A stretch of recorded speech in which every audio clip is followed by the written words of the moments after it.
सभी टीचर्स को teachers day की बहुत बहुत शुभकामनाएं, बधाई।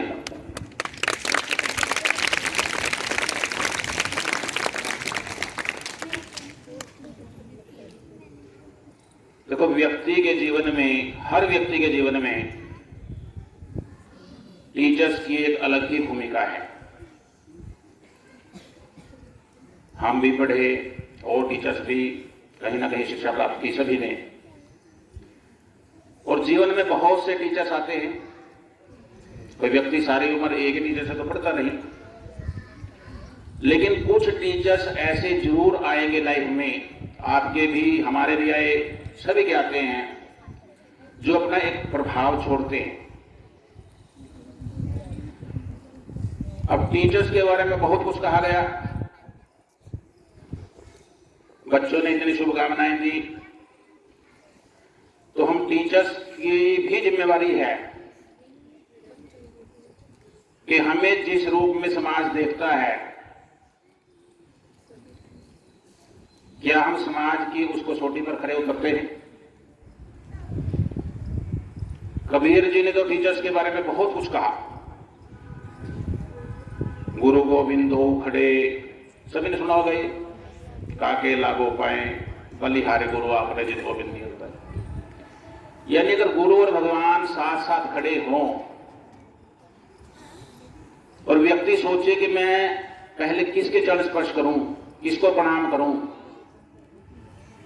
तो फिर व्यक्ति कहता है कि मैं गुरु को प्रणाम करूंगा, गुरु की वजह से मुझे भगवान के दर्शन हुए हैं। एक और दोहा है उनका, सारी धरती कागज करूं, लेखनी सब बन राए, सात समुद्र की मसे करूं, गुरु गुण लिखा न जाए। यानी कबीर जी कहते हैं कि मैं सारी धरती को अगर कागज के समान मान लूं, सारे जंगलों को काट कर उनकी कलम बना लूं, और सात समुद्र जो है उनके पानी की उसकी शाही बना लूं, तब भी गुरु के गुण नहीं लिखे जा सकते। तो जो इतनी बातें कही गई, इनसे भी बढ़ के कहा गया, गुरुर ब्रह्मा गुरुर विष्णु गुरुर देवो महेश्वरा, गुरु पर ब्रह्म साक्षात तस्मै श्री गुरुवे नमः। यानी गुरु को ब्रह्मा कहा गया, विष्णु कहा गया, शिव कहा गया। तो जब इतनी उपमाएं दी जाती है गुरु को, तो अभी जो मैं बात कर रहा हूं टीचर्स के लिए कर रहा हूं, बच्चों ने भी ध्यान से सुननी है, टीचर्स ने तो सुननी ही है।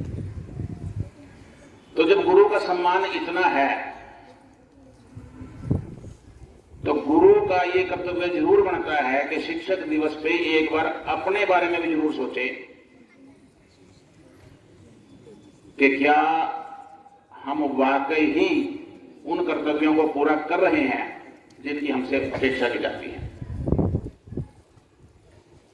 बहुत से करते हैं तो उसको बरकरार रखा जाए। अगर किसी भी टीचर को लगती है कि अभी यहां कुछ ऐसी कमी है, उसको भी सुधारना जरूरी है। आजकल टेस्ट लेते हैं, FA लेते हो ना, FA1, FA2, FA3, FA4। तो क्या होता है FA? कौन बताएगा टीचर्स में से FA का मतलब क्या है? हाँ जी, ये तो फॉर्मेटिव असेसमेंट का फुल फॉर्म तो बताइए, इसका मीनिंग क्या है?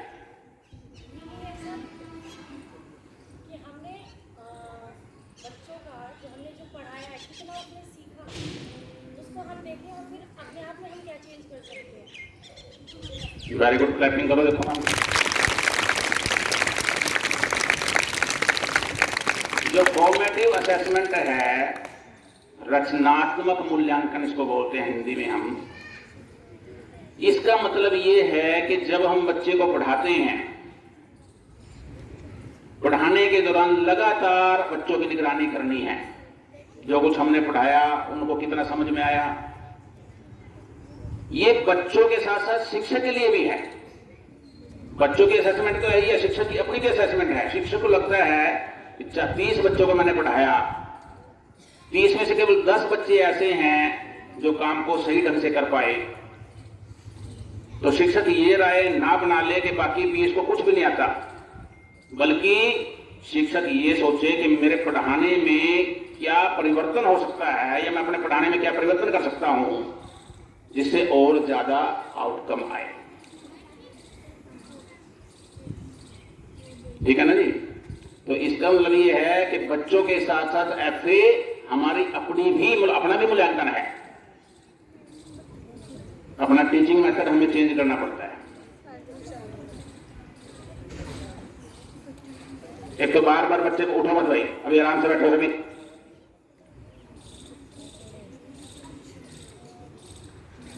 जब हम पढ़ते थे तब पढ़ाने का कोई और तरीका था, जब हमने पढ़ाना शुरू किया तब कुछ और था, धीरे धीरे धीरे धीरे करके अब कुछ और बदलाव आ गए। मैं तो +2 में था तब से मैंने पढ़ाना शुरू कर दिया था। +2 में था तो ट्यूशन पढ़ानी शुरू कर दी थी, तो मेरा तो पूरा लाइफ पढ़ाने में गया है। 1992 में स्कूल खोला गया था एक किराए की बिल्डिंग में, तो तब जैसा हम पढ़ाते थे आज वैसा नहीं पढ़ाते। हमने भी बहुत से उसमें अपनी असेसमेंट की, अपने आप को अपडेट किया।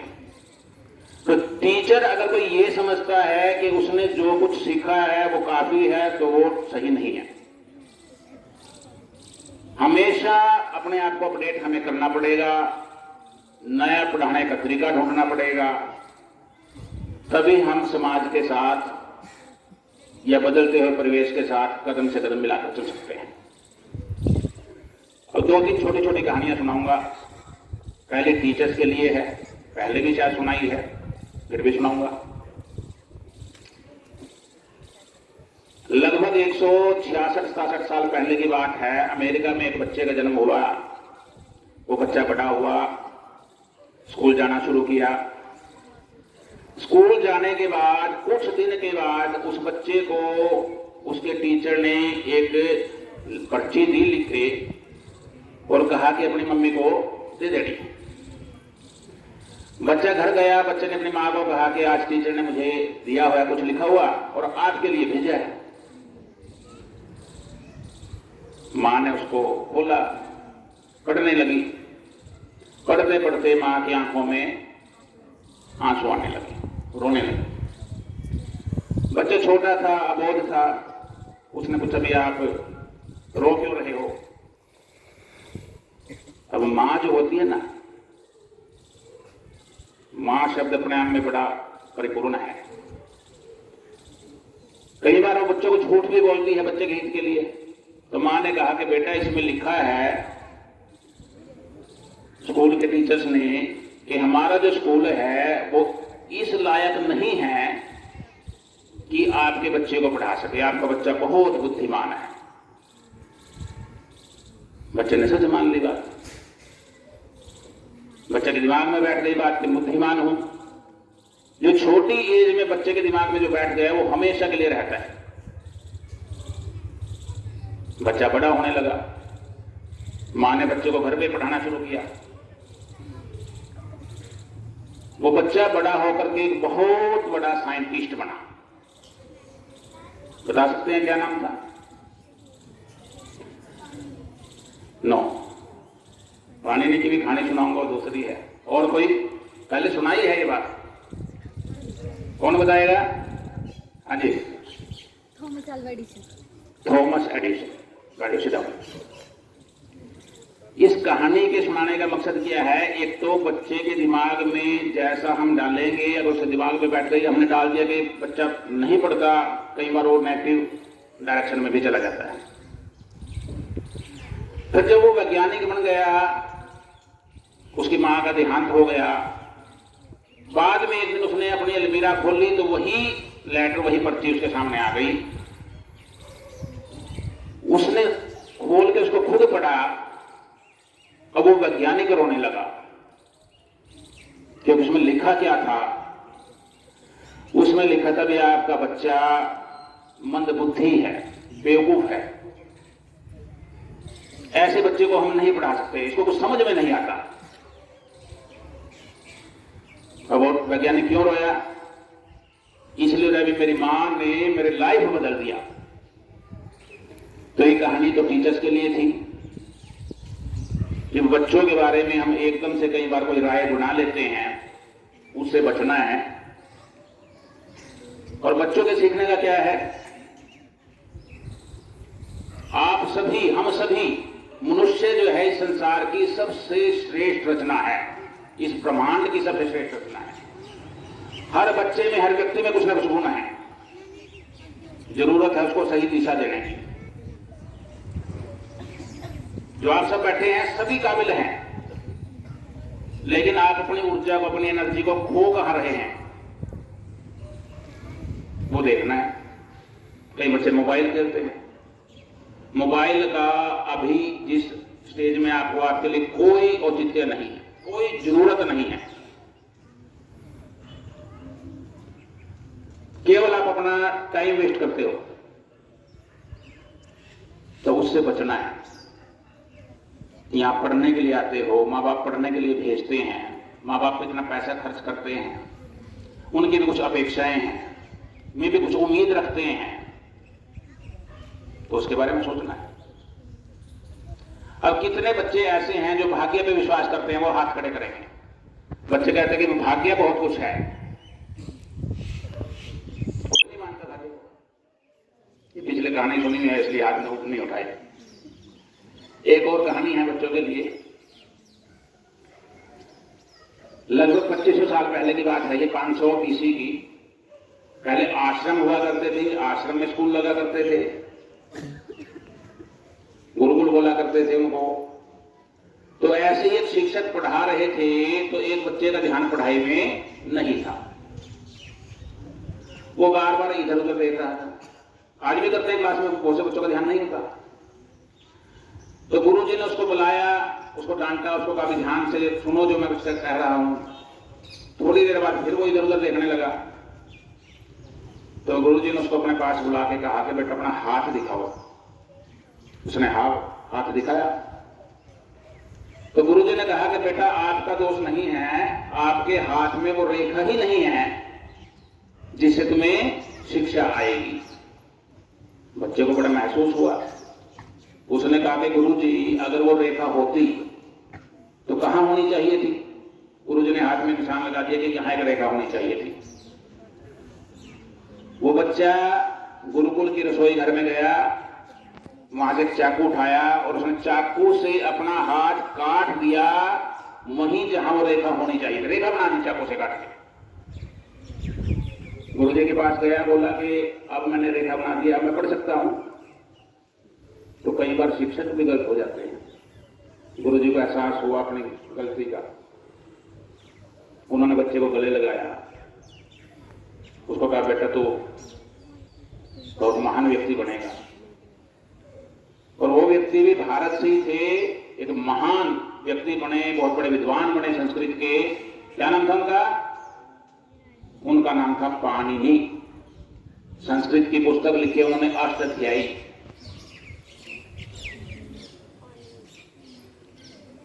तो भाग्य के भरोसे नहीं बैठना है, अपने कर्म पे विश्वास करना है। ये बात दिमाग में ठानो। भाग्य में तो जो है वो मिलना होगा, मिल ही जाएगा। तो भाग्य से अपने कर्म नहीं बदल सकते, कर्म से अपना भाग्य बदल सकते हो। अब एक छोटी सी बात और, क्यों कहते हैं ये बात कि अगर गुरु और भगवान दोनों हो तो गुरु को ही क्यों प्रणाम करना चाहिए? एक बार एक औरत थी वैराग्यवती, बहुत धार्मिक थी। अलग से विष्णु का, भगवान विष्णु का मंदिर बनवाया हुआ था, प्रतिदिन उसमें जाती थी। जब बीमार हो, कोई भी कारण हो, वैराग्यवती हमेशा मंदिर में जाना, नियमित रूप से पूजा पाठ करना, यह उसका नियम था। एक बार एक ठग आ गया। अब जो लोग ज्यादा धार्मिक होते हैं उनको हम बेवकूफ भी मान लेते हैं कभी कभी। समाज हमारा ऐसा ही है, जो ज्यादा धार्मिक हम करते हैं ऐसे ही। उसने ठग ने सोचा कि ये तो डेली भगवान भगवान भगवान। उसने उसको कहा, साधु के वेश में आया, उसको कहा कि आपने कोई गुरु धारण किया हुआ है, आपका कोई गुरु है? वैराग्यवती ने कहा नहीं। तो उसने कहा तुम्हारा तो जीवन बेकार है, मैं भिक्षा लेने आया था, लेकिन मैं ऐसे व्यक्ति से तो भिक्षा लूंगा नहीं जिसका कोई गुरु नहीं हो। वैराग्यवती ने कहा कि आप गुरु बन जाओ, आप दे दो मेरे को दीक्षा। उसने कहा दे दूंगा, लेकिन यहां नहीं, जंगल में चलना पड़ेगा। उसने, वो तो बिल्कुल सच्ची भगत थी, उसने कहा कोई बात नहीं। उसने ठग ने कहा कि अपने सारे गहने साथ लेके चलने पड़ेंगे। उसने कहा कोई बात नहीं, चली गई उसके साथ। अब ठग का मकसद तो उसको लूटना था। उसने सारे उसके गहने वगैरह लूटे, उसको पेड़ से बांध के चला। अब वो इतनी परम भक्त थी भगवान विष्णु की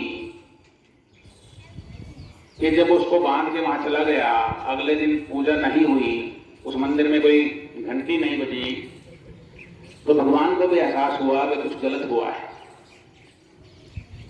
भगवान ने नारद जी को पूछा कि भाई पता करके आओ, आज वैराग्यवती ने पूजा नहीं की। नारद जी गए, सारा कुछ पता किया। नारद जी ने बताया कि जी वो तो ऐसे ऐसे कोई ठग है, इस तरह से ले गया उसको, वहां जंगल में बंदी पड़ी है। विष्णु जी ने कहा उसको खोल के आओ। नारद जी गए, खोलने, उसने मना कर दिया कि ना, मेरे वो ठग कह के क्या गया था, ठग ये कह के गया था, उसको बांध दिया कि मैं 5 दिन बाद आऊंगा, तब खोलूंगा और तेरी दीक्षा पूरी हो जाएगी। तो उसने कहा कि ना, मैं तो जब गुरु जी आएंगे मेरे, वे खुलेंगे तभी खुलूंगी। नारद जी ने विष्णु जी को कह दिया जाके। विष्णु जी स्वयं आए, विष्णु जी प्रकट हो गए उसके सामने और कहा कि हम तुम्हें खोलना चाहते हैं। वैराग्यवती ने कहा ना, गुरु जी आएंगे तो खोलेंगे तो खुलूंगी। तो विष्णु ने नारद जी को कहा कि पता करो कहां है ठग वो। उस ठग को पकड़ा गया, बुलाया गया, उसको कहा खोल इसको, और ठग भी वहां कांप गया कि भगवान खड़े हैं। लेकिन किसी भी व्यक्ति का कभी भी हृदय परिवर्तन हो सकता है। वो भी रोने लगा कि ऐसी भक्त जिसने मेरे को गुरु मान लिया और कसम खा ली कि मेरे से ही खुलेगी, तो ठग ने जब उसको खोल दिया, ठग भी में भी परिवर्तन आ गया। तो उस टाइम उसने सबसे पहले किसको प्रणाम किया? ठग को प्रणाम किया। अब ठग उस शब्द मैं बार बार इस्तेमाल नहीं करना चाहता, गुरु को प्रणाम किया। उसने कहा आपकी वजह से मुझे भगवान के दर्शन हुए हैं। तो इसमें जो गुरु के रूप में शिक्षक था वो सही नहीं था शुरू में, लेकिन जो स्टूडेंट था, जो वो वैराग्यवती थी, उसने तो सच्ची लगन से पूजा की, सच्ची लगन से गुरु माना, इसलिए भगवान के दर्शन हो गए। छोटे बच्चे ज्यादा बात को नहीं समझते, ज्यादा से ज्यादा लंबी हो गई। तो कुल मिला के इसका बात का मेरे कहने का मतलब क्या है कि अगर सही ढंग से गुरु का सम्मान करेंगे, तुम ओथ लेते हो, ओथ में भी ये बात आती है, एक प्रेयर करते हो असेंबली में, उसमें भी ये बात आती है। तो खाली कहने के लिए सम्मान करने का कोई फायदा नहीं है। अगर दिल से सम्मान करोगे, और टीचर भी उतना ही आपको प्यार, कोई टीचर ऐसा नहीं है जिसकी किसी बच्चे के प्रति गलत भावना हो सकती है। कई बार हम हो सकता है तुम्हें मार दे, पीट दे, लेकिन वो भी तुम्हारे फायदे के लिए है। इसमें भी कबीर जी का दोहा है, गुरु कुम्हार शिष्य कुंभ है, घड़ी घड़ी काढ़े खोट, अंदर से सहारा दे और वही बहे चौट। यानी गुरु की तुलना की कुम्हार से और बच्चे की घड़े से। देखा किसी ने कुम्हार से घड़ा बनाता है, बाहर से चोट मारता है, अंदर से हाथ रखता है। तो अगर हम कभी बाहर कुछ मारते भी है तो कोई टीचर अंदर से ऐसा नहीं चाहता अपने मन से भी किसी बच्चे का हित हो, किसी का नुकसान हो। तो टीचर्स डे की बार बार सभी दोबारा जो है सभी टीचर्स को बहुत बहुत शुभकामनाएं, बच्चों को भी शुभकामनाएं। ठीक है, अब सितंबर के एग्जाम आने वाले हैं 17-18 से कुछ नहीं अबाउट, उसकी तैयारी में जुट जाओ और टीचर का भी सम्मान करो और टीचर के बच्चों को प्यार से पढ़ाएं। Thank you.